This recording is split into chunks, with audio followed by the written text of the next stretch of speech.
क्योंकि खेल दिया मेन विकेट के ऊपर से 6 रन्स के लिए 8 विकेटें गिर चुकी है अब तक कराची किंग्स की, क्योंकि कराची किंग्स बैटिंग कर रहा है। क्योंकि दोस्तों से इल्तमास है कि अगर हमारे चैनल को अब तक आपने सब्सक्राइब नहीं किया तो बराए मेहरबानी सब्सक्राइब कर दें,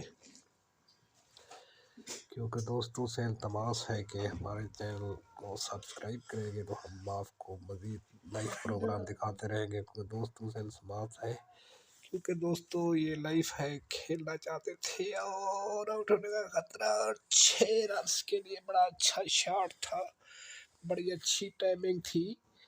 क्योंकि सरफराज जो है अब बड़ी अच्छी फील्ड करा रहा है, क्योंकि सरफराज कैप्टन है क्वेटा ग्लिएटर का।